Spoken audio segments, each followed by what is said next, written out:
Gasté $30,000 en unas vacaciones familiares de lujo, solo para que mi hijo me dijera en la puerta de embarque: vete a casa, papá. 6 horas después, esa única frase irrespetuosa los dejó varados en una isla sin hotel, sin dinero y sin vuelo de regreso. Esta es una historia sobre lo rápido que el paraíso se convierte en pesadilla cuando traicionas al hombre que paga la cuenta. Antes de revelar el movimiento secreto que hice para arruinar su viaje, déjame saber en los comentarios desde dónde nos ves y, por favor, suscríbete si crees que nunca se debe morder la mano que te da de comer. El aire en la terminal del aeropuerto Hartsfield-Jackson era espeso con el zumbido estéril del aire reciclado y el bajo retumbar de las maletas rodando. Era un sonido de despedidas de nuevos comienzos, y yo estaba de pie, junto a una montaña de equipaje nuevo, con el aroma a cuero fresco aún aferrado a las asas de Louis Vuitton. Mi hijo André insistió en ello. «Tenemos que viajar con estilo», papá había dicho con una sonrisa amplia y brillante. Yo lo había pagado todo, por supuesto, al igual que pagué los boletos de primera clase, el resort de 5 estrellas en Maui y toda la experiencia de $30,000. Era después de todo mi invitación, mi regalo para la familia. Yasmín, mi nuera, revoloteaba alrededor de los niños con la voz un poco demasiado aguda, un poco demasiado alegre. Ajustó el cuello de nuestro nieto Malik por tercera vez, un gesto que pretendía parecer maternal, pero que se percibía como pura energía nerviosa. André no nos miraba a ninguno de nosotros. Su mirada estaba fija en la pantalla de salidas y su pie golpeaba el suelo pulido con un ritmo rápido y ansioso. Yo era el único que permanecía perfectamente inmóvil, una pequeña isla de calma en su océano de agitación excitada. Los observé a mi hijo y a su esposa, y sentí el dolor familiar de una distancia que no tenía nada que ver con las millas. Estaban aquí mismo, pero se habían ido hacía mucho tiempo. Finalmente, llegamos al frente de la fila de acceso prioritario. La agente de facturación, una mujer joven con una sonrisa profesional pero cansada, tomó nuestros pasaportes. Tecleó en su computadora sus ojos, escaneando la pantalla, y devolvió los pasaportes a André, a Yasmín y a los niños. Entonces me miró a mí, y su sonrisa vaciló por solo un segundo.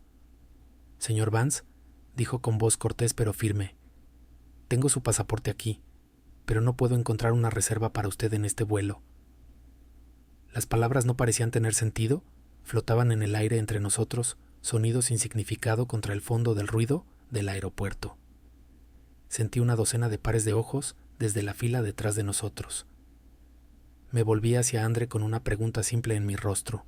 Su propio rostro, el que yo había visto crecer de niño a hombre, era una pared en blanco. No quería encontrar mi mirada, estaba repentinamente fascinado por un hilo suelto en la manga de su chaqueta. «André», dije, mi voz tranquila, pero cortando el ruido como una hoja afilada. Yasmín fue la primera en reaccionar con un grito ahogado, agudo y teatral. «Oh, Dios mío», suspiró, colocando una mano sobre su corazón. «Debe haber algún error». Pero no había ningún error. Podía verlo en la forma en que se tensaron los hombros de mi hijo, en la forma en que se negaba a mirarme.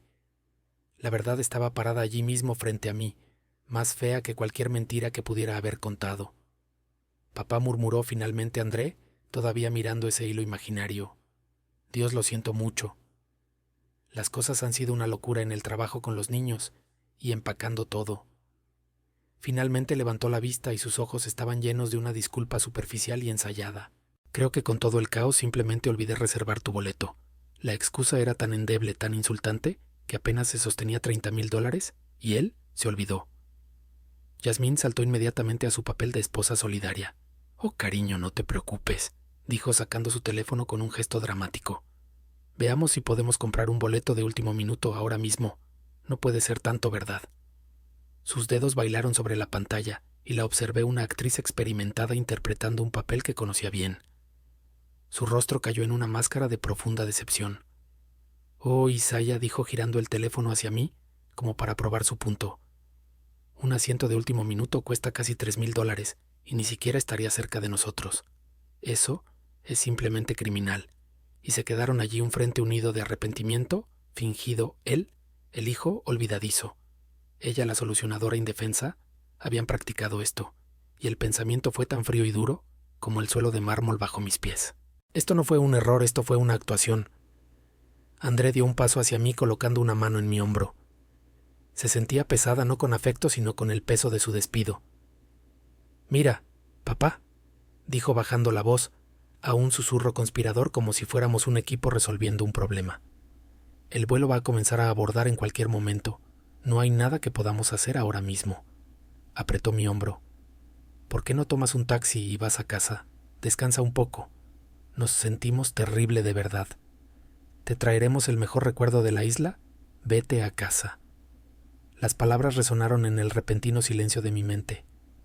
Me estaba enviando lejos como a un niño que se había portado mal, como una inconveniencia que necesitaba ser ordenada. Miré más allá de él a mis nietos Malik y Tiana, que miraban con ojos confundidos. Miré el equipaje nuevo que yo había pagado. Miré la vida que le había dado a mi hijo, las oportunidades, el apoyo, la interminable red de seguridad financiera. Y a cambio él me dio 3 palabras: «Vete a casa». No levanté la voz, no discutí. No les di el drama que podrían haber esperado. Simplemente miré a mi hijo, sostuve su mirada por un largo momento y vi a un extraño. Di un asentimiento lento y deliberado. «Está bien, hijo», dije con mi voz perfectamente uniforme. «Que tengan un buen vuelo». Me di la vuelta y me alejé sin mirar atrás. Podía sentir su suspiro colectivo de alivio a mi espalda. Pensaron que habían ganado, pensaron que se habían deshecho de mí. Pero mientras caminaba hacia la salida, mis pasos no eran el arrastrar de pies de un anciano derrotado.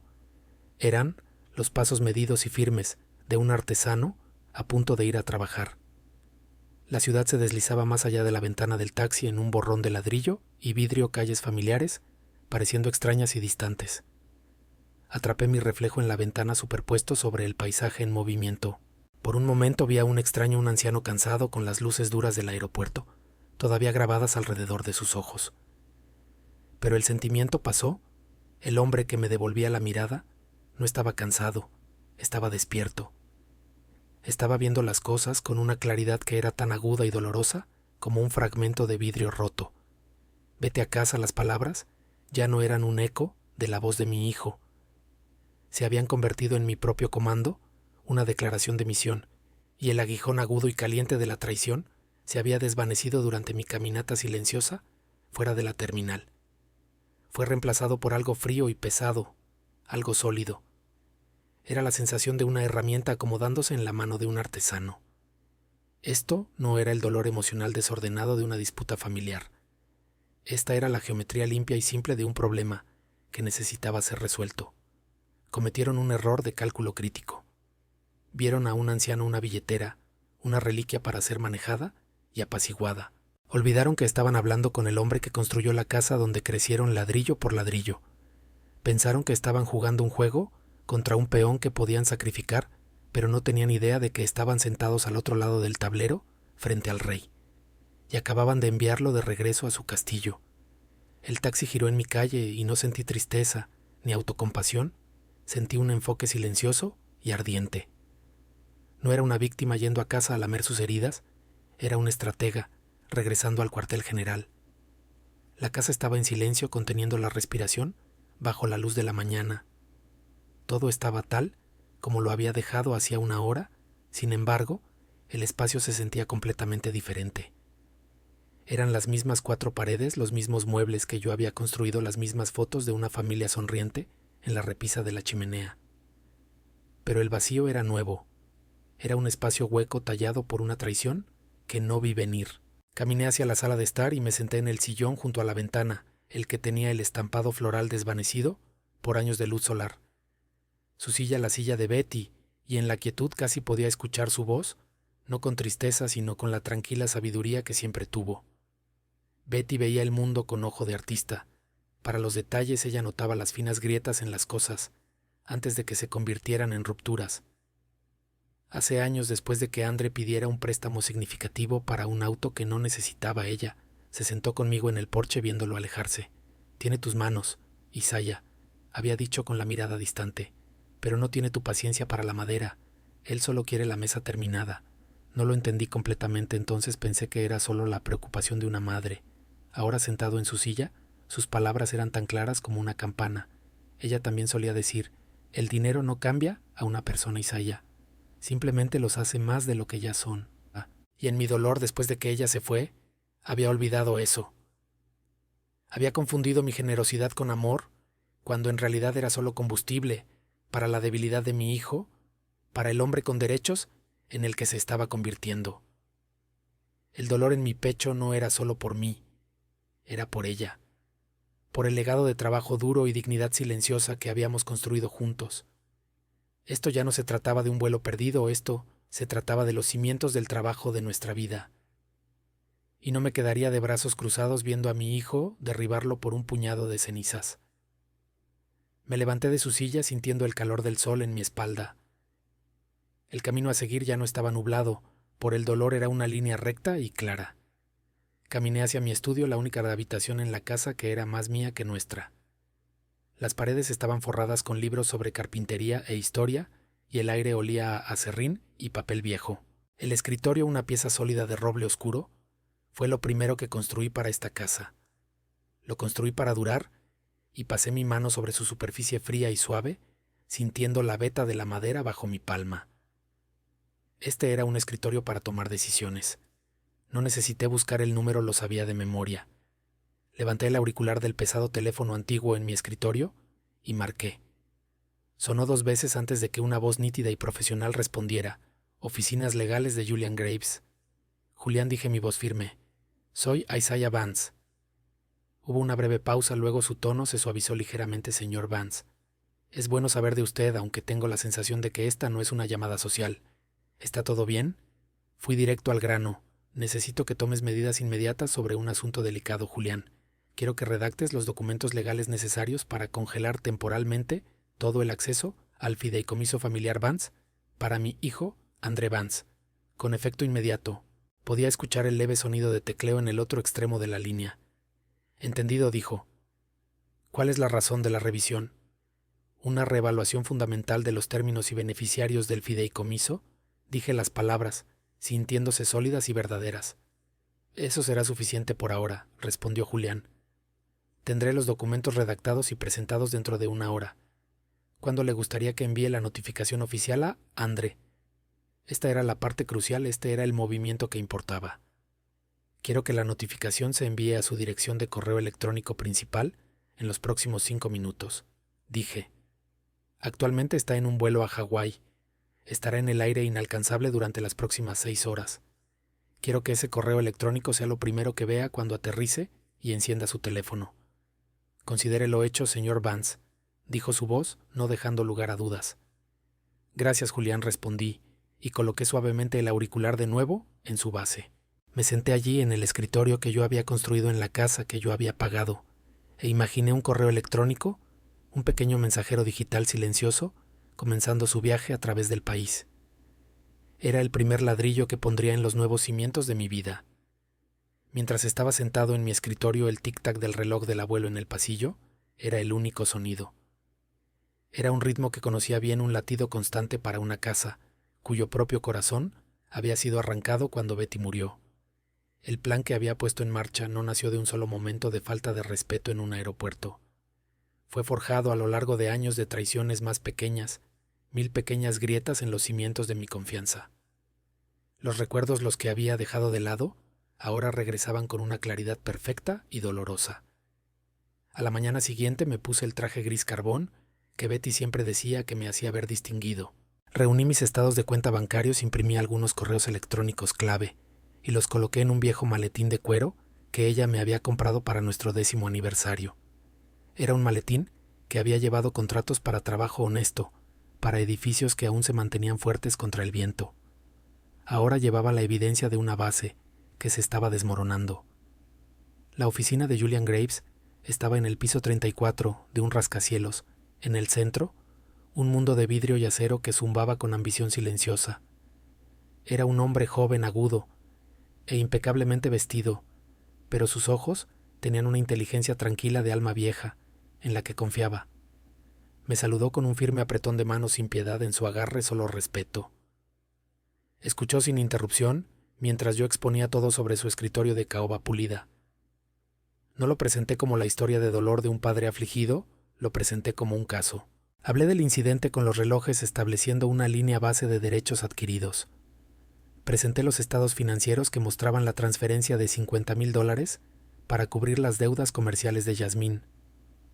Coloqué una foto impresa que había encontrado en su página de redes sociales junto a ella, una foto de ella sonriendo con el nuevo bolso de diseñador publicada 3 días después del rescate. Julián miró la foto, luego me miró a mí, su expresión ilegible. Le expliqué las recientes y persistentes preguntas de Andrés sobre el fideicomiso, las relaté palabra por palabra. Finalmente le conté sobre el aeropuerto. Mi voz nunca vaciló, no estaba allí por simpatía. Estaba allí por el consejo de un artesano sobre una estructura que estaba fallando. Cuando terminé entrelacé las manos sobre mi maletín. No estoy aquí hoy por ir a Julián, dije con mi voz baja y firme. Estoy aquí porque los cimientos están agrietados. Los muros de carga del respeto y la confianza han sido comprometidos. Antes de que toda la casa se venga abajo, necesito saber mis opciones para reforzar la estructura. Julián se reclinó en su silla golpeando rítmicamente un bolígrafo contra un bloc legal. Señor Vance dijo lentamente, por lo que me ha mostrado esto no es solo una base agrietada. Este es un patrón de explotación financiera y emocional consistente y deliberada. Los refuerzos podrían no ser suficientes. Yo había esperado que asintiera y comenzara a hablar sobre cláusulas legales, sobre agregar enmiendas y estipulaciones al fideicomiso. En cambio, Julian Graves dejó su bolígrafo y entrelazó los dedos con la mirada directa y seria. Señor Vance comenzó inclinándose ligeramente hacia adelante. Hablemos claro. Usted entró aquí hablando de reforzar una base agrietada. Pero lo que hace un buen constructor, y usted lo sabe mejor que yo, es determinar la causa de la grieta. Y por lo que me ha dicho, esta no es una grieta causada por el tiempo o la presión. Esta es una grieta causada por veneno mezclado en el concreto desde el principio. Pasamos las siguientes 2 horas revisando los últimos 5 años de transacciones. Fue un procedimiento quirúrgico. Estábamos cortando la piel de la lealtad familiar para ver la podredumbre debajo. Julián señaló un cargo recurrente. Matrícula de escuela privada para Malik y Tiana. 20,000 al año. Asentí. Acepté pagar la mitad, dije. Julián deslizó un papel sobre el escritorio. Mire más de cerca, Isaya. Usted está pagando todo. Y aquí señaló una serie de retiros marcados como reparaciones del hogar. 4,000 aquí, 6,000 allá. Autorizó esto, miré las fechas.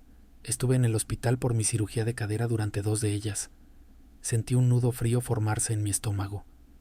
No dije, y la palabra sabía a ceniza en mi boca. No lo hice. Julián sacó una copia digital del comprobante de retiro en su monitor. Hizo zoom en la línea de la firma. Allí estaba. Mi nombre. Pero el bucle en la B estaba mal. La inclinación era demasiado agresiva. Era una buena copia, pero era una copia. Esa no es mi mano, susurré. Esa es la de André. La habitación pareció volverse más fría. Esto ya no se trataba solo de un hijo mimado o una nuera desagradecida, esto era fraude. Esto era robo. Mi hijo no solo había estado viviendo a mis costillas, me había estado robando mientras yacía en una cama de hospital recuperándome de una cirugía. Julián se quitó las gafas y se frotó el puente de la nariz. Isaya dijo suavemente, estamos cruzando una línea aquí. Esto es criminal. Si perseguimos esto no hay vuelta atrás. Lo cambia todo. Ya no es solo una disputa civil, es un delito grave. Miré por la ventana hacia la ciudad que se extendía abajo. Tantos edificios, tantas vidas, todas construidas sobre cimientos de un tipo u otro. Pensé en André en el aeropuerto despidiéndome con una palmada en el hombro. Pensé en la sonrisa falsa en el rostro de Yasmín mientras hablaba sobre los precios de los boletos. Habían cruzado la línea hace mucho tiempo, yo simplemente la estaba mirando finalmente. Haga lo que tenga que hacer, Julián, dije. El tiempo de las medias tintas ha terminado. El tiempo de la deliberación terminó. Hagámoslo. Quiero que inicie el proceso legal para disolver completamente el fideicomiso familiar Vance. La auditoría ha terminado. Ahora pasamos a la ejecución.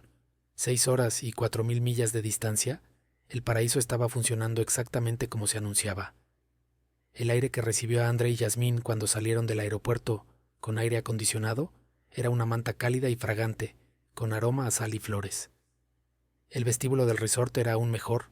Era una catedral al aire libre de riqueza, con un techo altísimo, exuberantes plantas verdes cayendo por las paredes y una brisa suave llevando el sonido de un ukelele distante. Les entregaron toallas húmedas y frías y vasos de jugo de piña. Yasmín dejó escapar un pequeño suspiro de puro placer, no adulterado. «Esto es todo, cariño», le susurró a Andre apretando su brazo. «Así es como se supone que debe ser la vida». Andre, sintiéndose expansivo y exitoso, examinó la escena como un rey viendo su nuevo dominio. Lo había logrado. Lo había conseguido. Sacó su teléfono del bolsillo listo para publicar la primera foto en las redes sociales, una toma casual de la piscina infinita con una leyenda sobre finalmente obtener una relajación muy necesaria. Mientras el teléfono se conectaba al Wi-Fi del resort, una cascada de notificaciones inundó la pantalla. Enterrado entre ellas, había un correo electrónico con una línea de asunto que hizo que se le cerrara el estómago. Era de las oficinas legales de Julian Graves. En el reluciente mostrador de facturación de mármol, la conserje, una hermosa mujer con una flor en el cabello, les dio una sonrisa deslumbrante. «Aloha y bienvenidos al paraíso, señor y señora Vance. Solo necesitamos una tarjeta de crédito para imprevistos y la tarifa del resort».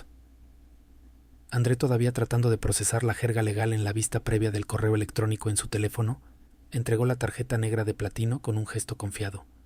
Era la tarjeta vinculada al fideicomiso, la que tenía el límite prácticamente ilimitado. La conserje la pasó. Un pequeño y cortés ceño fruncido tocó sus labios. La pasó de nuevo. «Lo siento mucho, señor», dijo, su sonrisa tensándose solo una fracción.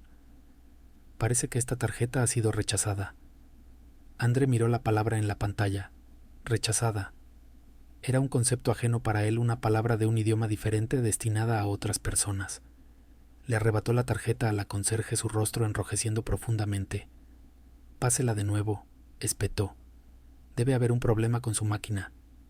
La conserje, con su sonrisa profesional ahora soldada en su lugar, la pasó de nuevo. Rechazada. Yo no estaba allí para verlo, por supuesto. Pero sentado en la quietud de mi estudio podía imaginar la escena tan claramente como si estuviera sentado en uno de esos sillones sobrevalorados del vestíbulo. Podía ver el pánico comenzar a florecer en los ojos de mi hijo, la forma en que su confianza se hacía añicos como cristal barato. Podía ver a Jazmín agarrando su brazo, con sus uñas perfectamente cuidadas, clavándose en su manga su voz como un susurro venenoso en su oído. «Prueba con la otra». Andre sisió. La tarjeta dorada. Andre buscó a tientas en su billetera con los dedos repentinamente torpes. Sacó la tarjeta dorada, el respaldo vinculado a la cuenta de ahorros conjunta, y la entregó. La conserje la pasó y el silencio que siguió fue más fuerte que las olas rompiendo afuera. «Rechazada». «Señor», dijo la conserje bajando la voz a un susurro discreto que de alguna manera se sentía como un grito. «El sistema muestra que el emisor ha puesto una retención en todas las cuentas asociadas con este perfil. Quizás tenga otra forma de pago». La fila detrás de ellos estaba creciendo y la gente empezaba a mirar. Un hombre con traje de lino miró su reloj y soltó un suspiro de impaciencia. Andre sintió el peso de su juicio presionando sobre su cuello y miró a Yasmín. Ella estaba pálida, con los ojos muy abiertos, con una mezcla de terror y furia. «Dales tu tarjeta», susurró Andre. Jazmín negó con la cabeza. «Esa es mi cuenta personal», sisió de vuelta. «Apenas tiene $2,000. Necesitamos eso para emergencias». «Esta es una emergencia», respondió Andre entre dientes. La conserje se aclaró la garganta. «Señor, si no puede proporcionar un método de pago válido, me temo que no podemos registrarlos». El gerente, un hombre alto con rostro serio, comenzó a caminar hacia el mostrador, sintiendo el disturbio. La humillación era total, era un peso físico, aplastando el aire fuera de los pulmones de Andre. «Bien», espetó Yasmín. Lanzó su tarjeta de débito personal sobre el mostrador de mármol. «Solo tome esto». La conserje la tomó y la pasó. Fue aprobada, pero luego miró la pantalla y se detuvo. «Me disculpo, señora Vance», dijo, «pero esta tarjeta no tiene fondos suficientes para cubrir el depósito de la suite con vista al océano por 7 noches. Tendríamos que degradar su reserva significativamente». Andre miró al gerente que estaba cerca y luego a su esposa. «Solo hazlo», murmuró mirando al suelo. La conserje tecleó rápidamente. «Tenemos disponibilidad en nuestra propiedad, hermana, al otro lado de la carretera. Es una habitación estándar, vista al jardín, sin balcón». Era una forma amable de decir que los estaban echando del palacio. Recogieron su equipaje y las bolsas de Louis Vuitton De repente parecían ridículas en sus manos. Caminaron pasando la fila de huéspedes que miraban fijamente pasando la piscina infinita en la que no nadarían y salieron por las puertas principales. Fueron exiliados del jardín antes de siquiera dar un bocado a la manzana. Esperaron un taxi en la acera con la humedad sintiéndose repentinamente opresiva y pesada. Andre miró su teléfono de nuevo y abrió el correo electrónico de Julian Graves. Aviso de disolución del fideicomiso y congelación de activos. Las palabras eran negras y crudas contra la pantalla blanca. Miró a Yasmín, que estaba tecleando furiosamente en su propio teléfono, probablemente desahogándose con una amiga o borrando publicaciones. Miró a sus hijos, que estaban acalorados, cansados y confundidos. «Vamos a arreglar esto», dijo Andre con la voz temblorosa. Pero no les estaba hablando a ellos, le estaba hablando al miedo que lentamente envolvía sus frías manos alrededor de su garganta. El motel Sunset Breeze, o brisa del atardecer, fue nombrado con un sentido de ironía que bordeaba lo cruel. Estaba acurrucado contra el costado de la carretera en Kihei, un edificio bajo de estuco pintado de un tono descascarado de rosa salmón. No había brisa del océano aquí, solo el escape caliente de los camiones que pasaban y la quietud húmeda de un estacionamiento horneándose bajo el sol de la tarde. El taxista había dejado su equipaje en la acera con una mirada de lástima que dolía más que el calor. André se quedó allí rodeado por la montaña de bolsas de diseñador, pareciendo un príncipe derrocado de pie en las ruinas de su reino. El letrero de neón sobre la oficina parpadeaba con un zumbido con la letra E quemada. Dentro, la habitación era una clase magistral de desesperación. Olía a cigarrillos rancios y limpiador de limón de fuerza industrial, un intento químico de enmascarar años de malas decisiones. Había 2 camas dobles empujadas demasiado cerca una de la otra, cubiertas con colchas finas de poliéster que habían visto demasiados turistas. Yasmín se paró en el centro de la habitación, negándose a sentarse. Miró la alfombra manchada, luego la única ventana pequeña que daba a un contenedor de basura. Miró a Andre. «Esto es una broma, ¿verdad?», dijo con la voz temblando con una rabia que apenas contenía. «Dime que esto es una broma, Andre. Dime que no nos quedaremos aquí». Andre se frotó la cara con las manos sintiendo la arena del viaje y el estrés en su piel. «Es solo por esta noche ya», suplicó. «Solo hasta que consiga hablar con papá. Obviamente hay una confusión con el banco. Lo solucionaré por la mañana». «Una confusión», se rió ella, un sonido chillón que hizo saltar a los niños. «¿Crees que congelar cada cuenta que tenemos es una confusión?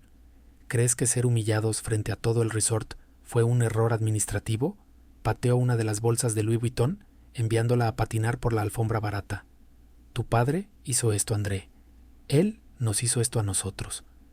El aire acondicionado en la ventana cobró vida con un sonido como un motor moribundo, escupiendo aire tibio que olía a moho.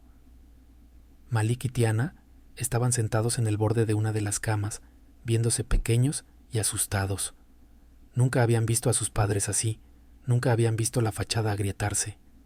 Andre sintió una oleada de pánico subiendo en su pecho, una marea fría, amenazando con ahogarlo. Necesitaba arreglar esto. Él era el hombre que siempre arreglaba las cosas usualmente, haciendo una llamada telefónica al hombre que realmente pagaba por las cosas. Sacó su teléfono con el pulgar, flotando sobre el contacto de Isaiah. Marcó. Se llevó el teléfono a la oreja caminando los 3 pies de espacio disponible en el piso entre las camas y la cómoda. Sonó. Y sonó. Y sonó. Entonces el correo de voz se activó. «Oye, soy Isaiah, deja un mensaje». Andre colgó. Marcó de nuevo inmediatamente. «Contesta», murmuró con el sudor goteando en su frente. «Contesta el teléfono, papá».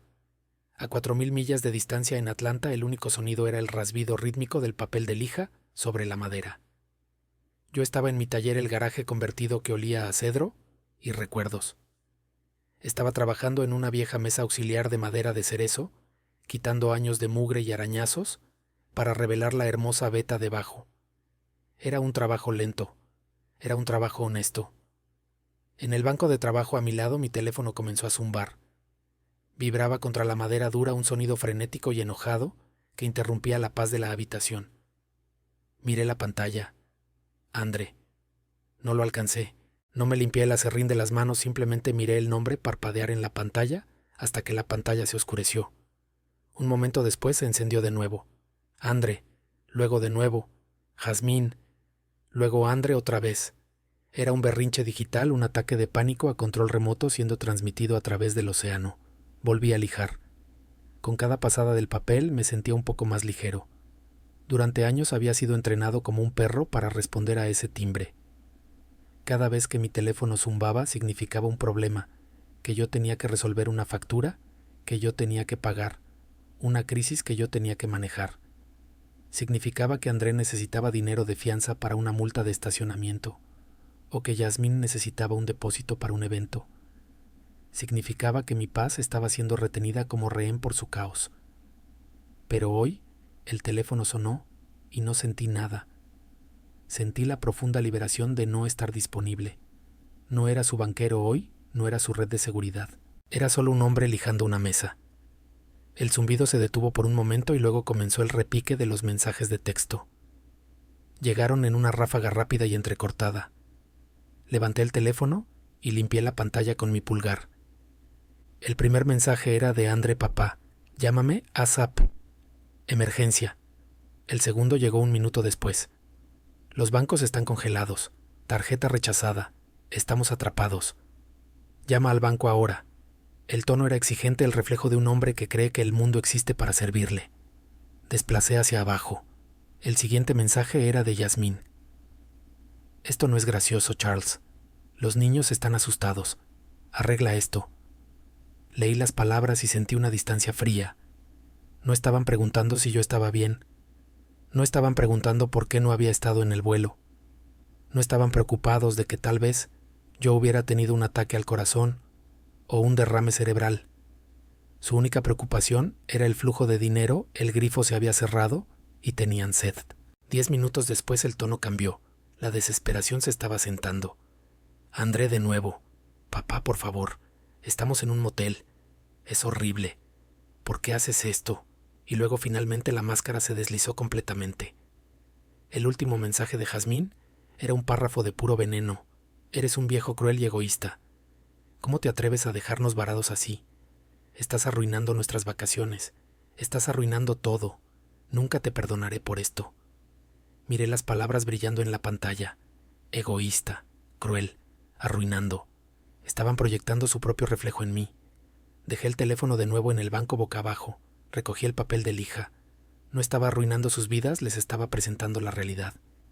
Y la realidad, había aprendido hace mucho tiempo, es una maestra que no acepta excusas. De vuelta en la habitación del motel, el silencio se tensó como la piel de un tambor. Andre arrojó su teléfono sobre la cama. No está contestando, dijo con la voz hueca. Jazmín se sentó en el colchón lleno de bultos, cubriéndose la cara con las manos. Comenzó a sollozar grandes sollozos agitados de frustración y autocompasión. ¿Qué vamos a hacer?, Andre gimió. No podemos quedarnos aquí por una semana. No tenemos dinero para comida. No tenemos un auto alquilado. Estamos atrapados.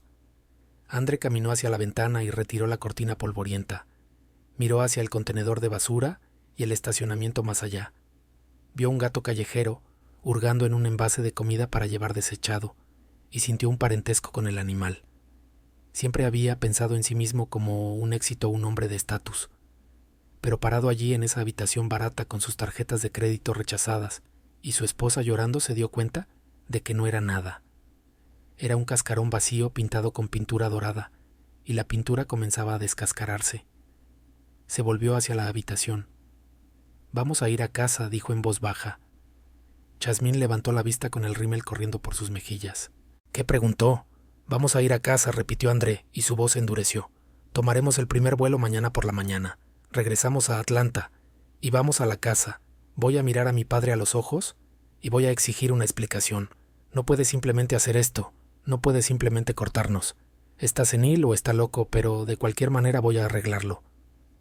Agarró su computadora portátil de su bolso. «Voy a reservar los vuelos», dijo. «Usa tu tarjeta Haz. Nos pagaremos a nosotros mismos del fideicomiso una vez que obtenga el poder notarial».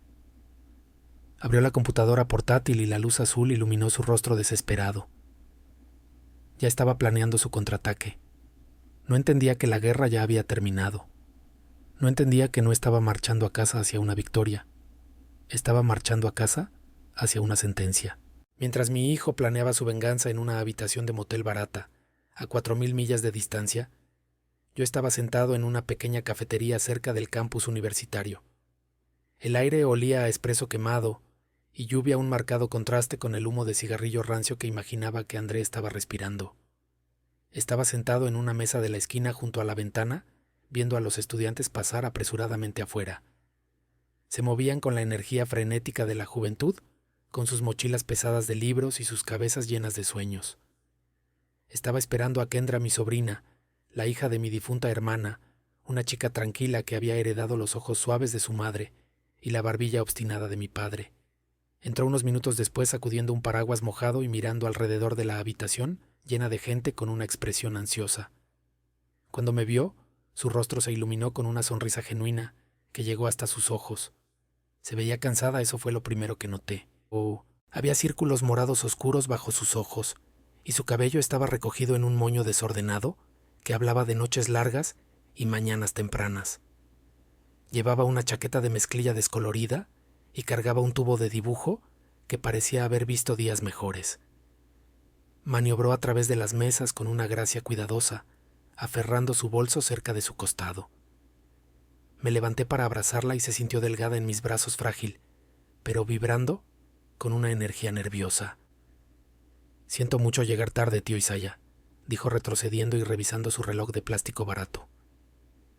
El autobús iba retrasado y luego tuve que correr de vuelta al estudio para agarrar mi portafolio. Desestimé su disculpa con un gesto. «No llegas tarde, Kendra», dije. «No tengo a ningún otro lugar donde estar, siéntate». Se sentó exhalando un largo suspiro como si hubiera estado conteniendo la respiración todo el día. Le pregunté si quería algo. Ella miró el tablero del menú sobre el mostrador, sus ojos escaneando los precios antes de decidirse por el artículo más barato. «Solo un café negro pequeño. Para mí, gracias», dijo. Asentí y caminé hacia el mostrador. Pedí un latte grande con avellana como le gustaba cuando era niña y un sándwich club de pavo con extra aguacate. Cuando puse la comida frente a ella, la miró con los ojos muy abiertos. «Tío Isaiah, no puedo dejar que me compres el almuerzo», protestó con su mano flotando sobre el plato. «No tengo tanta hambre en realidad. Come», dije suavemente. «Pareces como si no hubieras tenido una comida real en 2 días». Dudó por un segundo más, luego tomó la mitad del sándwich. Comió con una intensidad enfocada que me dijo que yo tenía razón, se moría de hambre. Mientras comía la observé. Estaba trabajando en 2 empleos para pagarse el programa de arquitectura. Servía mesas en un restaurante los fines de semana y acomodaba libros en la biblioteca por las noches. Nunca me pidió un centavo ni una sola vez. Cuando terminó la primera mitad del sándwich, se limpió la boca con una servilleta y me miró con una sonrisa tímida. «Gracias», dijo suavemente. «Eso estuvo increíble». Señalé el tubo de plástico negro que descansaba contra su silla. «Muéstrame en qué estás trabajando», dije. Ella se animó inmediatamente. Retiró los platos y destapó el tubo, deslizando un rollo de grandes hojas de papel. Las extendió sobre la pequeña mesa, pesando las esquinas con el salero y su taza de café. Era un diseño para un proyecto de vivienda comunitaria en el West End. Me incliné estudiando las líneas. No era una torre de vidrio llamativa ni un museo de arte moderno. Era una serie de edificios de ladrillo de baja altura centrados alrededor de un patio comunitario. Había jardines. Había pasillos cubiertos, había un espacio dedicado para una clínica médica en la planta baja. «Esto es para la competencia de diseño senior», explicó, y su voz ganaba fuerza y confianza. El objetivo era crear un espacio que fomente la conexión. Me di cuenta de que muchas de las personas mayores en ese vecindario están aisladas. Están atrapados en apartamentos sin ascensores y sin comunidad. Así que diseñé esto. Todas las unidades son accesibles. Los materiales son sostenibles, ladrillo y madera de origen local. Está destinado a sentirse como un hogar, no como una instalación. Pasé mi dedo a lo largo del dibujo de elevación. Las líneas eran limpias y seguras, ella había pensado en todo.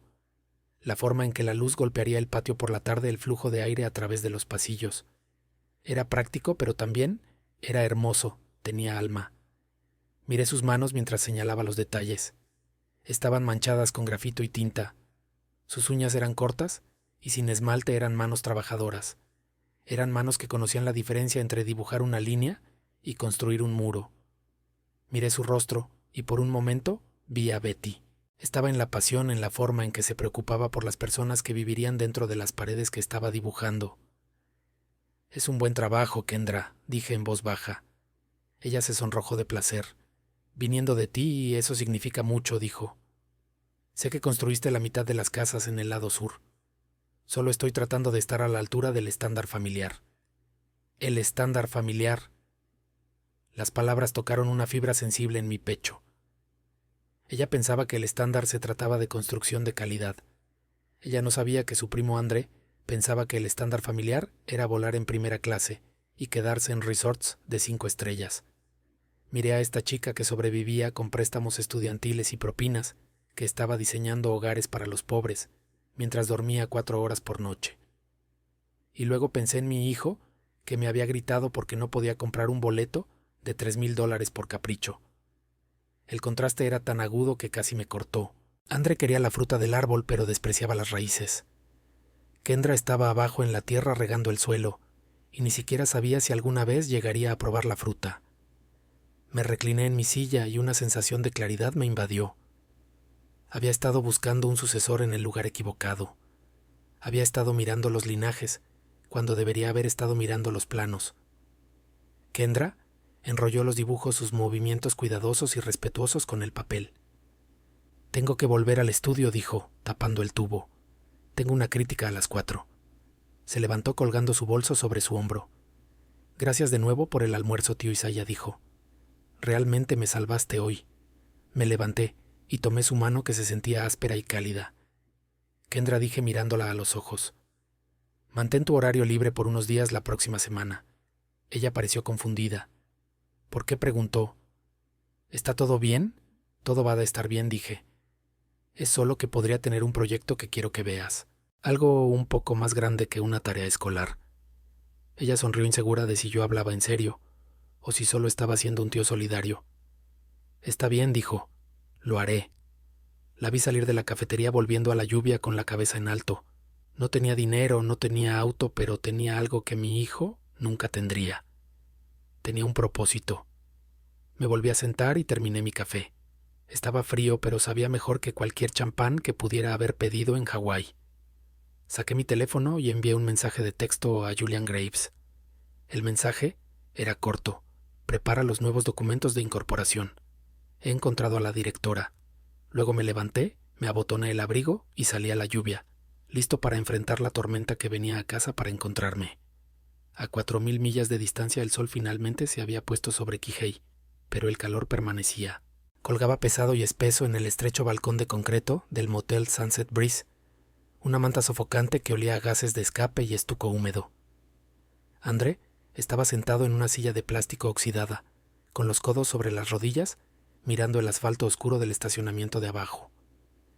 En su mano tenía un vaso de plástico lleno de vodka barato y tibio que había comprado en la licorería junto a la gasolinera.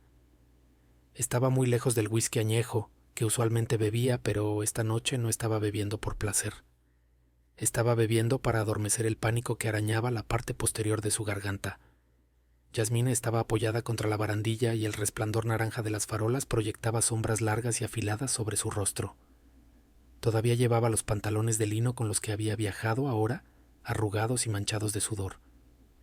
Estaba desplazándose por su teléfono su pulgar, moviéndose con un ritmo repetitivo y maníaco.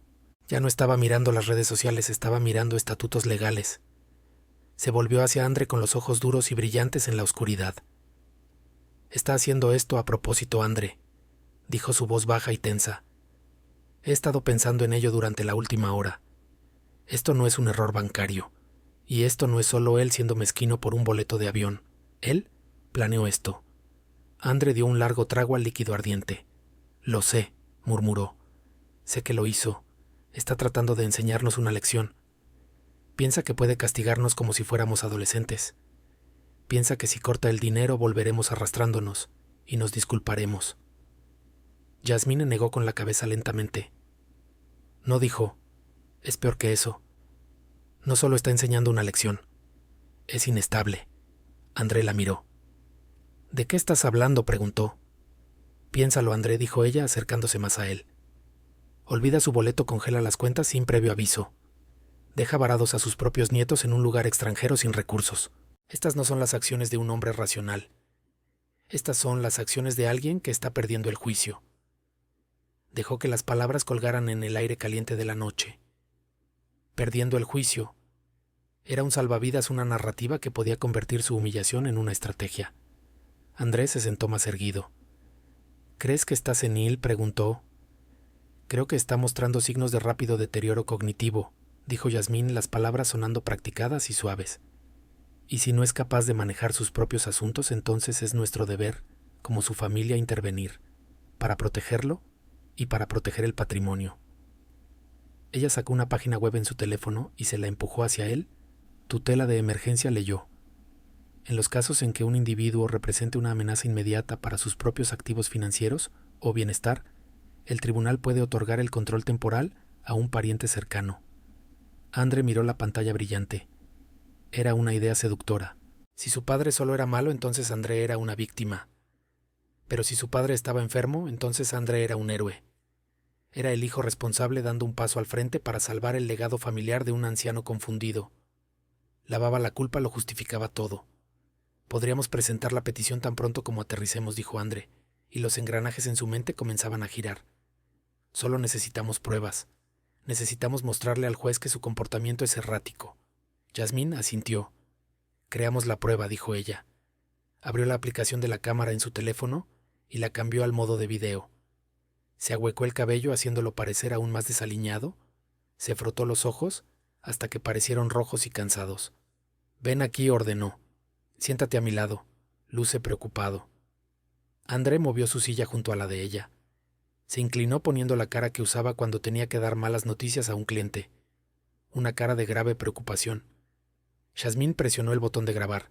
Hola a todos, susurró a la cámara con la voz temblando con emoción falsa. Estamos totalmente perdidos en este momento. Estamos atrapados en un motel en Maui porque papá, el pobre Isaiah, está teniendo un episodio. Miró a André.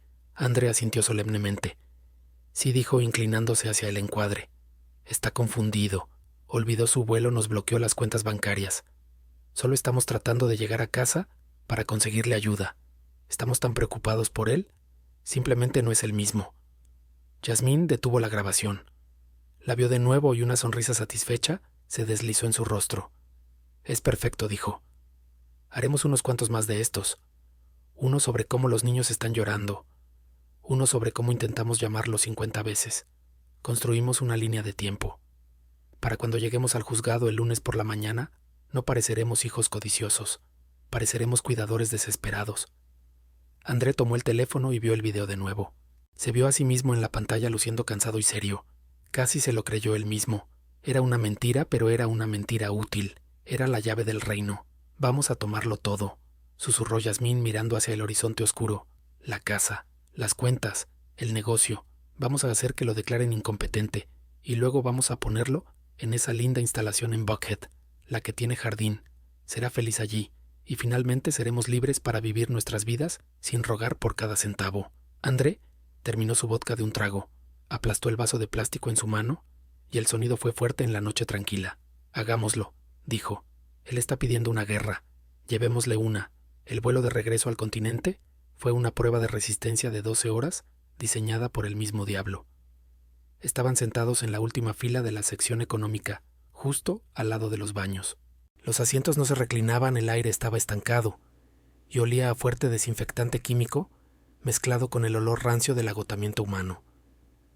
Cada vez que se abría la puerta del baño, una ráfaga de algo peor flotaba sobre ellos. Malik y Tiana se sentían miserables, habían llorado durante las 2 primeras horas, hasta que finalmente colapsaron en un sueño inquieto y sudoroso, acurrucados contra sus padres como refugiados. André estaba sentado en el asiento del medio con las rodillas presionadas con fuerza contra la mesa de plástico frente a él. Sus largas piernas, que usualmente se estiraban en el amplio espacio de primera clase, estaban acalambradas y doloridas. Trató de cambiar su peso, pero no había a dónde ir. Cerró los ojos, pero dormir era imposible. Su mente era un motor acelerado que no se enfriaba, reproducía los últimos 3 días en un bucle. El rechazo de la tarjeta de crédito, la mirada en el rostro de la conserje, la sucia habitación del motel, la humillación. Con cada milla que volaban alejándose de Hawái, su ira se endurecía en algo quebradizo y peligroso. Comenzó a reescribir la historia de su relación con su padre. Despojó los recuerdos de los pagos de matrícula y los regalos de graduación, borró los años de apoyo. En el oscuro teatro de su mente pintó un cuadro nuevo. Se vio a sí mismo como la víctima de un tirano. Isaiah no era un padre generoso, era un controlador. Era un hombre que usaba el dinero como una correa, y ahora que Andre había intentado caminar por su cuenta, Isaiah lo estaba asfixiando. No es justo, pensó André, y las palabras se repetían como un mantra. Es mi herencia. Él simplemente está sentado sobre ella. Está dejando que se pudra en bonos de bajo rendimiento, mientras nosotros luchamos por mantener el estilo de vida que merecemos. Se convenció a sí mismo de que él era el inteligente, él era el que tenía la visión. Isaiah era solo un carpintero que tuvo suerte con los bienes raíces en los años 80. El viejo no entendía el apalancamiento moderno, no entendía que el dinero necesitaba moverse para crecer. Tomar el control del fideicomiso no era un robo, era un rescate. Era una intervención necesaria para salvar la fortuna familiar de un hombre que claramente había perdido la razón. Andrés sacó su teléfono del bolsillo. Había pagado $30 por el lento e intermitente internet del vuelo. Necesitaba asegurarse de que sus huellas estuvieran cubiertas. El plan de Jazmín para la tutela era brillante, pero dependía de que ellos parecieran completamente libres de culpa. Tenían que ser los hijos amorosos y preocupados, no podían tener ninguna evidencia de premeditación. Desbloqueó la pantalla y abrió su aplicación de correo electrónico. Se desplazó hacia atrás a través de su carpeta de enviados, buscando una fecha específica de hace 3 semanas. Recordaba haberlo enviado después de un largo almuerzo con sus amigos inversionistas cuando el vodka lo había hecho sentir invencible. Allí estaba. La línea de asunto le devolvió la mirada. El plan de pago del viejo de Hawái. Viéndolo ahora bajo la luz tenue y dura de la cabina del avión, se veía feo, se veía depredador. Lo abrió y leyó las primeras líneas. Una vez que lo llevemos al resort relajado y con unos tragos encima, estará mucho más dispuesto a firmar los papeles de desembolso. Los 30,000 son un precio alto, pero el pago del fideicomiso hará que todo valga la pena. Andrés sintió un sudor frío picarle en el cuello. Si un juez veía esto, la tutela estaría muerta antes de empezar. Este correo electrónico era una pistola humeante. Presionó el icono de la basura y el correo electrónico desapareció de la lista.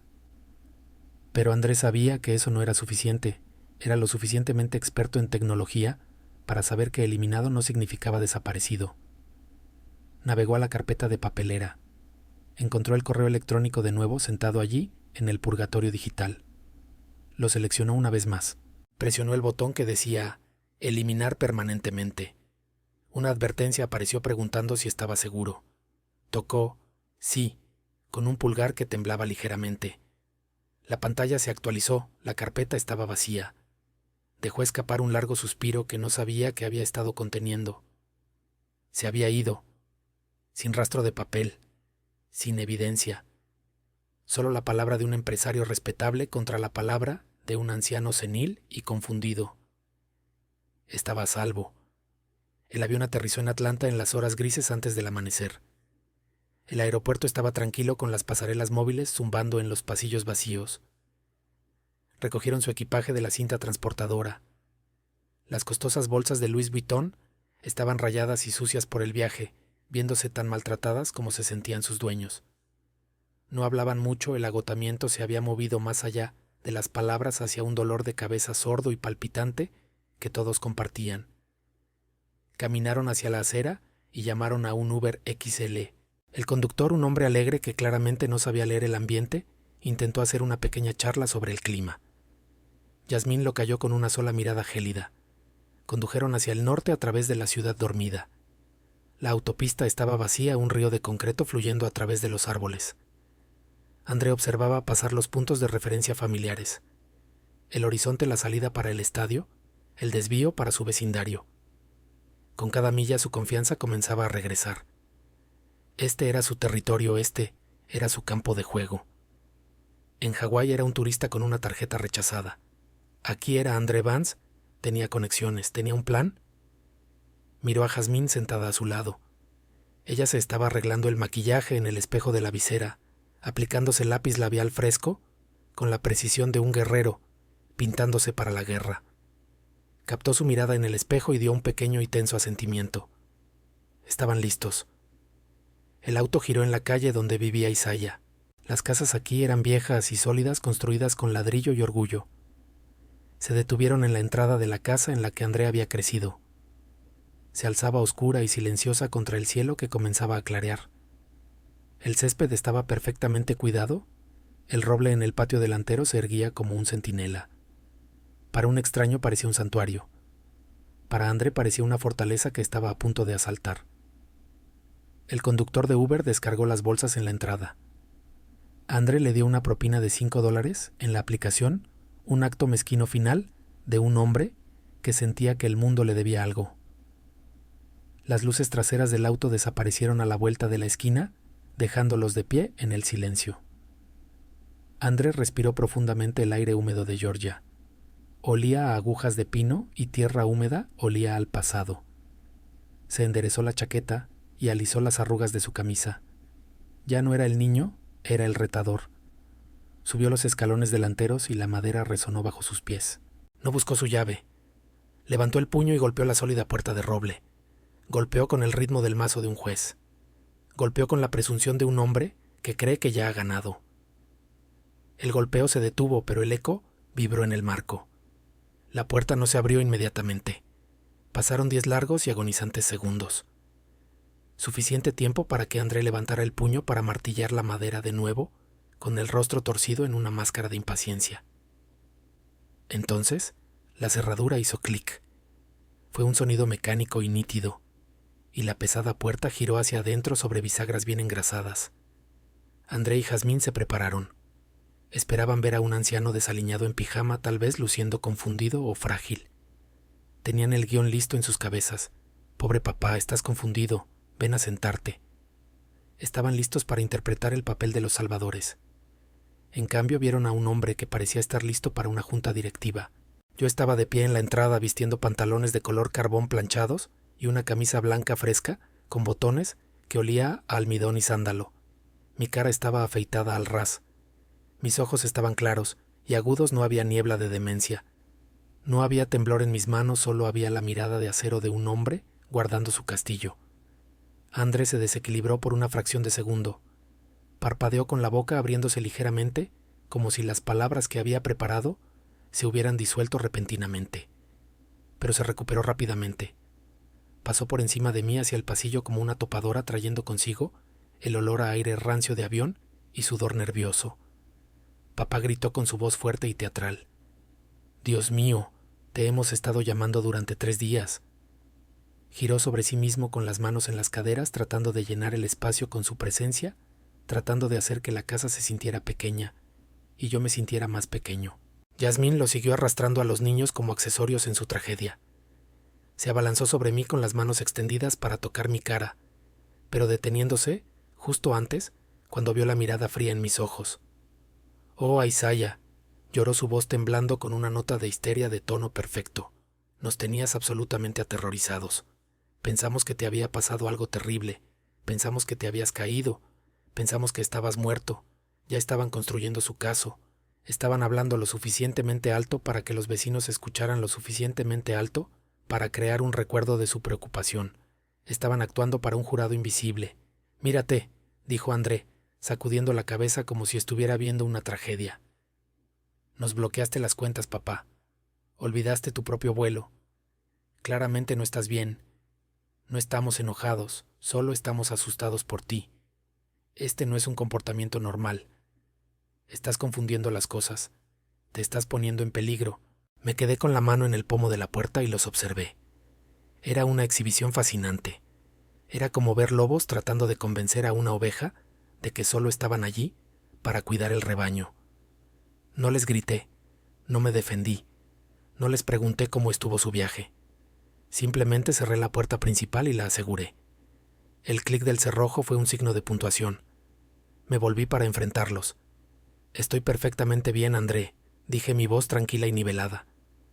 De hecho, nunca he estado mejor. No me escucharon, no querían escucharme. Estaban demasiado ocupados empujando su narrativa, la narrativa del padre senil y los hijos heroicos. Yasmín ya estaba dirigiendo a los niños hacia la cocina. «Vayan a buscar un poco de jugo, bebés», dijo ella con la voz tensa. «Mami y papi necesitan hablar con el abuelo». Se volvió hacia mí con el rostro torciéndose en una máscara de lástima que apenas cubría la codicia debajo.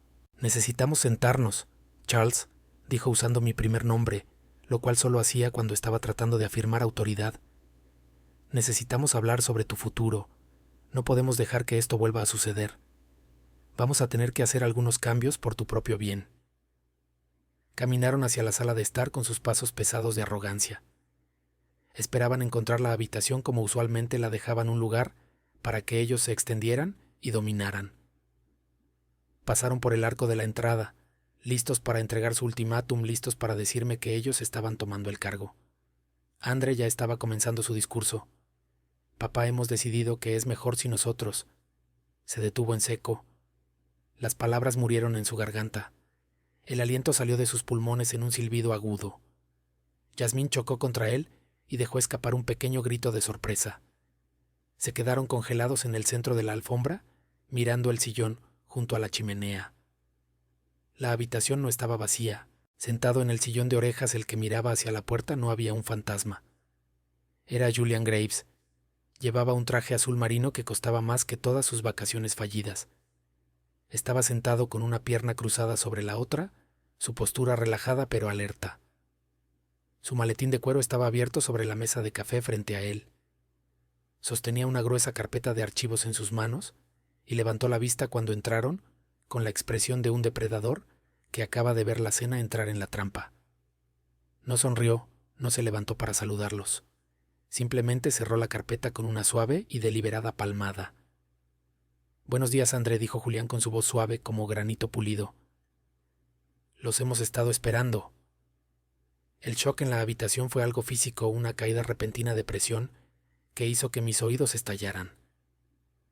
André miró fijamente a Julian Graves, su rostro pasando por un espectro de emociones.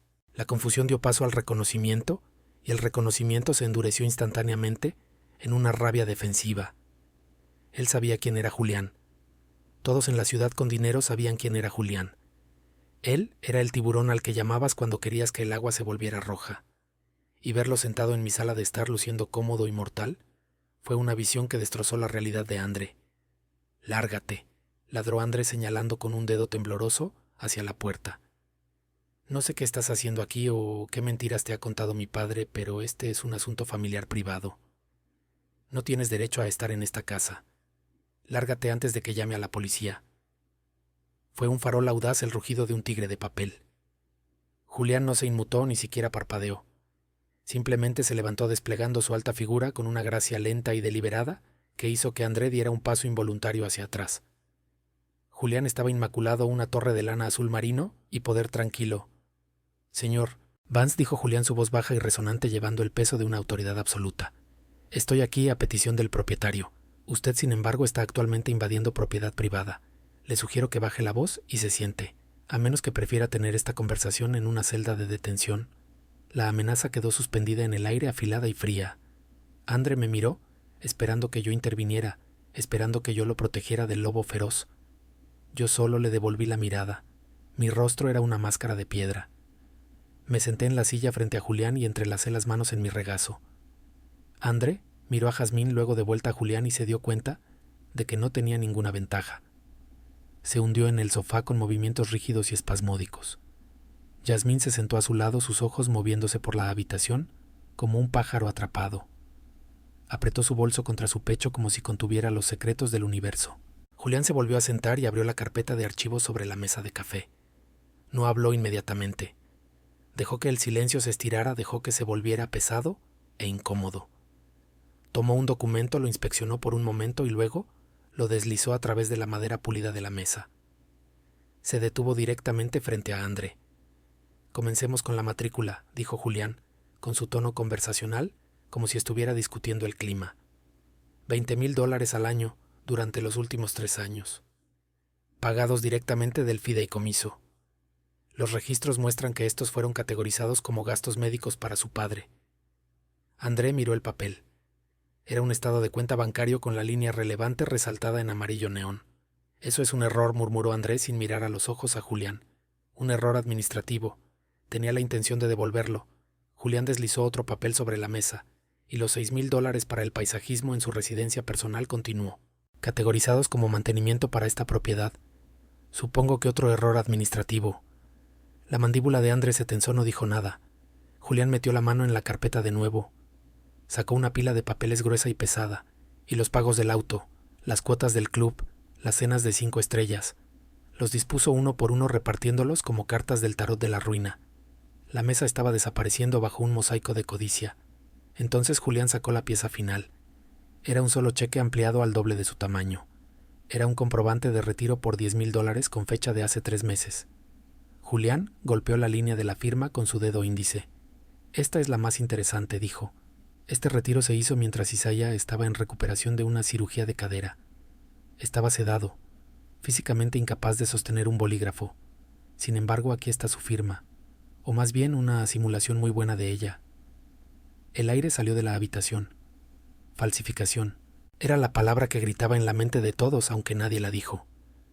André miró la firma, miró su propia obra. Su rostro se puso pálido de un color gris ceroso que parecía enfermedad. Ya es suficiente, gritó André golpeando su mano sobre la mesa haciendo saltar los papeles. ¿Y qué? ¿Y qué si lo firmé? Soy su hijo. Soy el único heredero. Todo va a ser mío eventualmente de todos modos.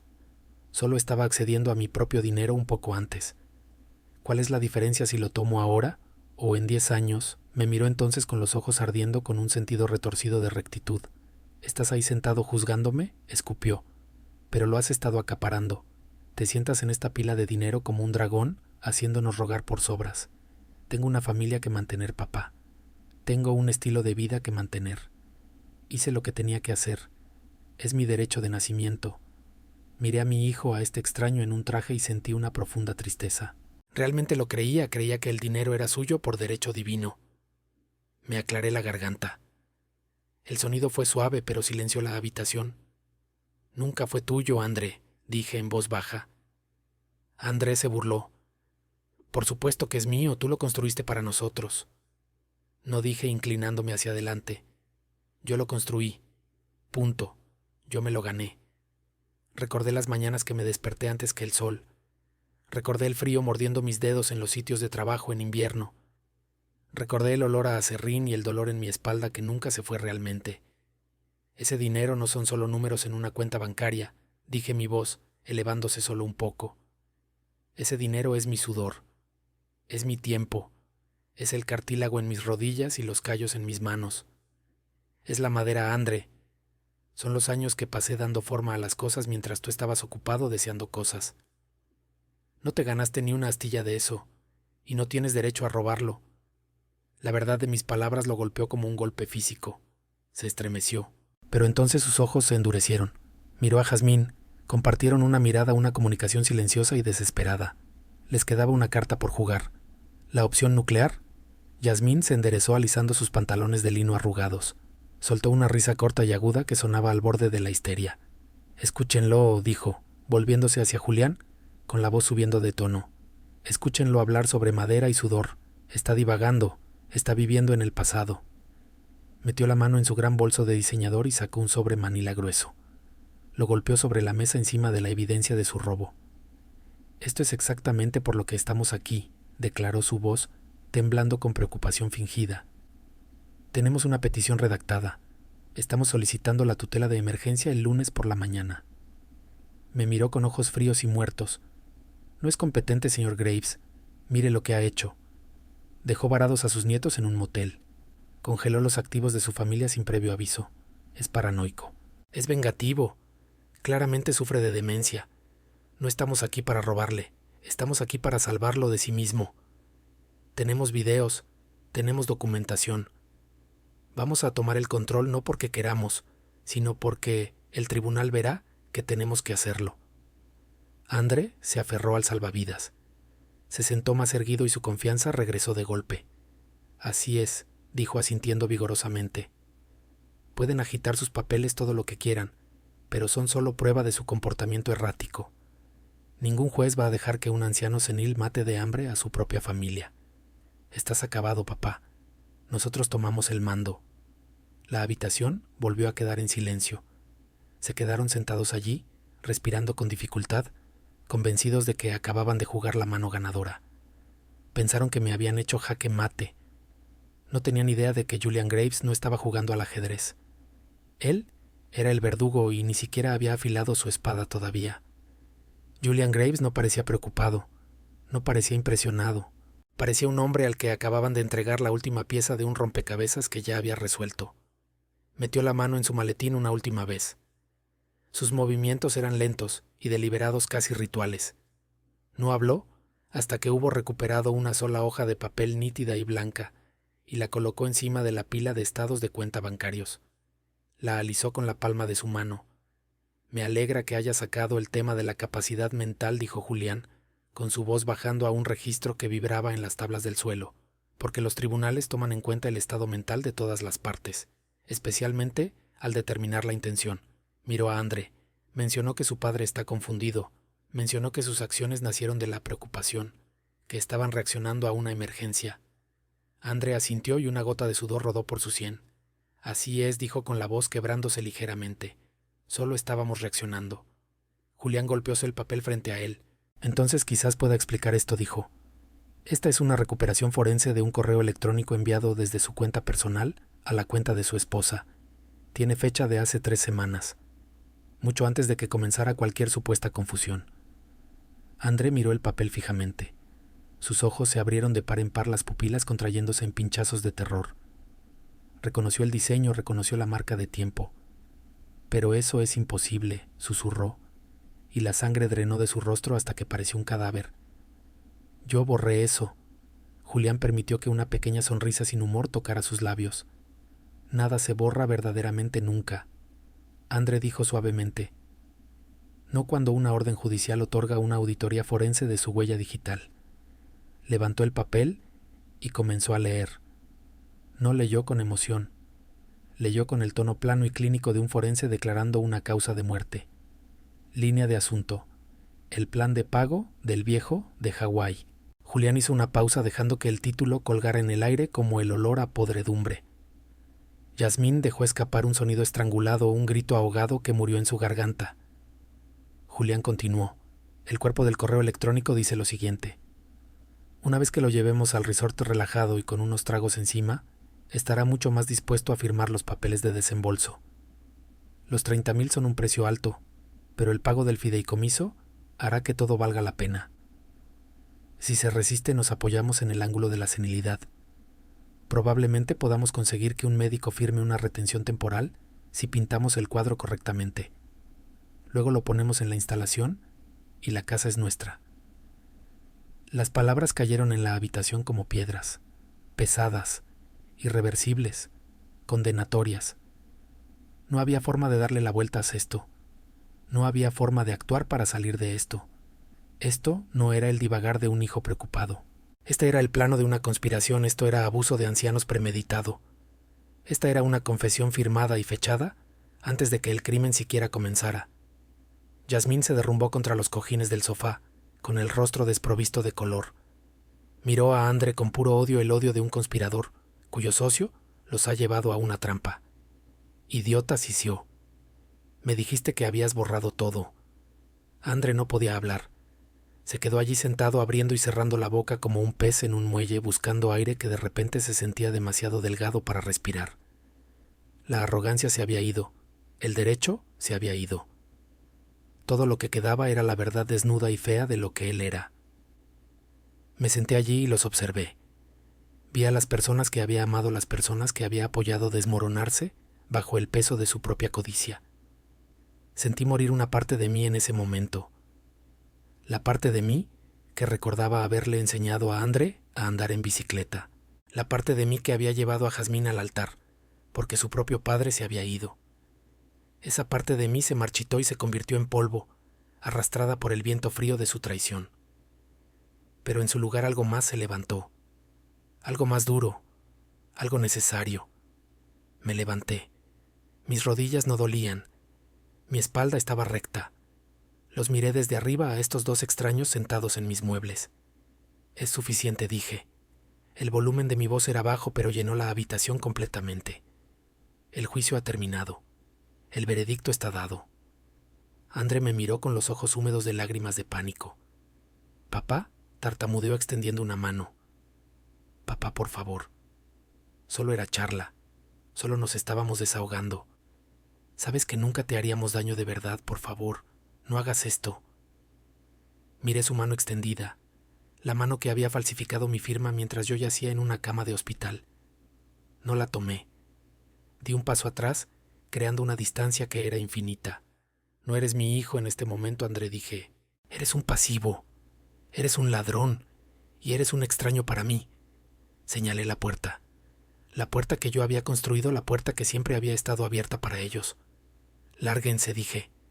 André parpadeó. «Papá, lárguense», repetí mi voz endureciéndose en hierro. «Están invadiendo mi propiedad.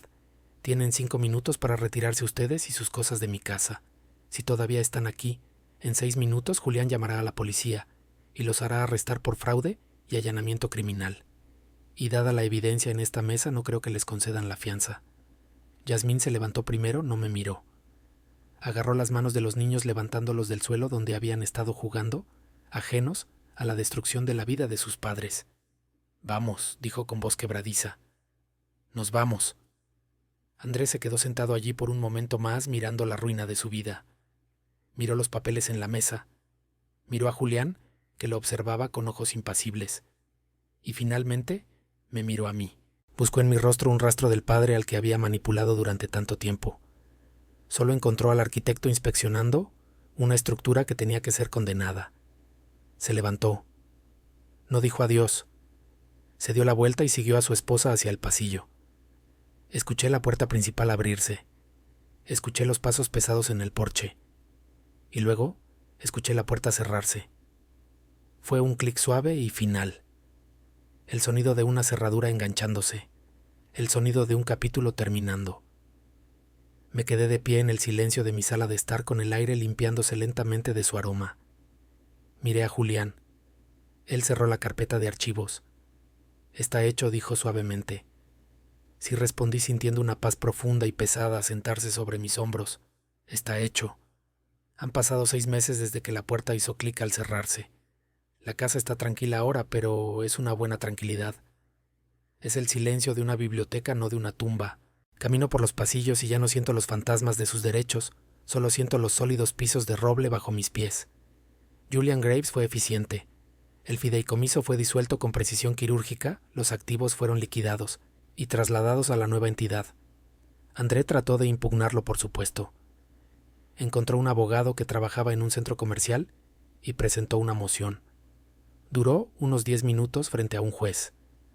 Cuando Julián presentó la evidencia forense del correo electrónico, los cheques falsificados, el juez desestimó el caso con prejuicio. Fue el equivalente legal de una puerta cerrándose en su cara. Escucho a través de rumores, principalmente de viejos amigos, que se encuentran con ellos, que la vida se ve muy diferente para la familia Vance en estos días. Viven en un apartamento de 2 habitaciones, en un complejo cerca de la autopista. Las paredes son delgadas, la alfombra es beige e industrial. No hay espacio para un piano de cola o una vitrina de diseño. André está trabajando. Consiguió un trabajo en ventas en una empresa de logística de nivel medio. Se sienta en un cubículo, usa un auricular. Responde a un gerente que es 10 años más joven que él. Imagino que escuece. Imagino que cada vez que tiene que marcar su entrada siente el peso de la corona que tiró a la basura. Yasmín también ha estado ocupada, ha estado vendiendo cosas. El equipaje Louis Vuitton se fue primero, luego los bolsos de diseñador. Vi uno de sus anuncios en línea, una foto borrosa de un bolso sobre una encimera de laminado. La leyenda decía: «Usado con cuidado, precio para vender». Era una tragedia en 4 palabras. Se están ahogando en la deuda que crearon. Las tarjetas de crédito están al límite y ahora tienen que pagarlas con su propio dinero. Finalmente están aprendiendo la lección que traté de enseñarles durante años. Están aprendiendo que $1 ganado pesa más que $1 regalado. Están aprendiendo la simple y brutal matemática de la supervivencia. No disfruto de su lucha. No soy un sádico, soy un padre. Pero sé que tocar fondo es la única base sólida sobre la que algunas personas pueden construir. Finalmente están parados sobre sus propios pies. Están tambaleantes y están asustados, pero están de pie. Y eso es más de lo que yo podría darles con una chequera. De vuelta en mi taller, la mesa de madera de cerezo está terminada. Brilla con un brillo profundo y cálido. Paso mi mano sobre la superficie lisa. Tomó meses de lijado y pulido llegar a la buena madera, eliminar los rasguños y las manchas. Pero valió la pena. La mesa es fuerte de nuevo, está lista para soportar peso. Y yo también. Conduje hasta el West End ayer, donde el esqueleto de un nuevo edificio se alzaba contra el cielo azul. El aire olía a concreto húmedo y pino crudo, que para mí siempre ha sido el mejor olor del mundo. Huele a potencial. Kendra estaba parada cerca de los cimientos revisando la estructura contra un conjunto de planos. Llevaba un casco amarillo que le quedaba un poco grande, pero lo llevaba con autoridad. Estaba señalando algo al capataz, un hombre que había estado poniendo ladrillos desde antes de que ella naciera. Él la estaba escuchando. Eso fue lo que me hizo sonreír. La estaba escuchando no porque fuera mi sobrina, sino porque tenía razón. Caminé hacia ella con mis botas crujiendo en la grava. Se dio la vuelta y sonrió limpiándose el sudor de la frente con el dorso de la mano. Tío Isaiah dijo: ¿Qué opinas? Miré la estructura. Era sólida, era honesta, era buena. Le entregué la carpeta azul que había estado llevando. Es hora de la siguiente fase, dije. Ella la abrió. Dentro estaban los papeles de incorporación para el fondo de becas Betty Vance y un contrato para el puesto de directora ejecutiva.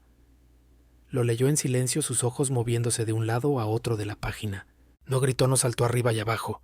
Simplemente cerró la carpeta y la sostuvo fuerte contra su pecho como un escudo. Ella entendió. No le estaba entregando un billete de lotería. Le estaba entregando una pala. Le estaba dando los medios para construir algo que nos sobreviviría a ambos. Gracias, susurró. No te defraudaré. Lo sé, dije. Ya no lo has hecho. En cuanto a mí, mi trabajo aquí ha terminado. Mis maletas están empacadas, pero no son Louis Vuitton. Son bolsas de cuero resistentes que han viajado muchas millas. Compré un boleto esta mañana. No a un resort, no a una playa. Estoy volando a Accra. Voy a pararme en las costas de Ghana y mirar el océano desde el otro lado. Voy a caminar por los castillos en Cape Coast. Voy a rastrear el viaje hacia atrás para encontrar el comienzo de la historia. Pasé toda mi vida construyendo casas para otras personas. Ahora es el momento de averiguar de dónde vino mi propia casa. No hice nada de esto por venganza. No lo hice para ser cruel. Lo hice por lo que no se le puede poner precio. Lo hice por mi propio respeto.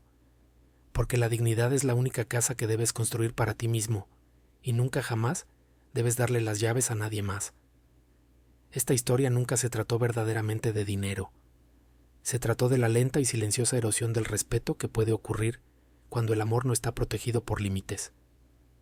Muchos de nosotros pasamos toda una vida tratando de construir un reino para nuestros hijos, creyendo que protegerlos de la lucha es el acto supremo de amor.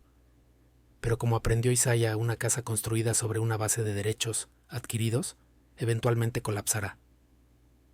No podemos confundir la dependencia financiera con un vínculo familiar, ni podemos comprar respeto con una chequera. El verdadero legado no se trata de los activos que transfieres a la siguiente generación, sino de la ética de trabajo y la integridad que transfieres a sus corazones. Si le das a alguien la fruta sin enseñarle cómo cuidar el árbol, no le estás dando un regalo, le estás entregando una maldición. Si estuviste de acuerdo con la decisión de Isaiah de proteger su dignidad, o si has tenido que trazar una línea dura con la familia, tú mismo háznoslo saber en los comentarios a continuación. No olvides darle me gusta y seguirnos para más historias sobre justicia y verdad.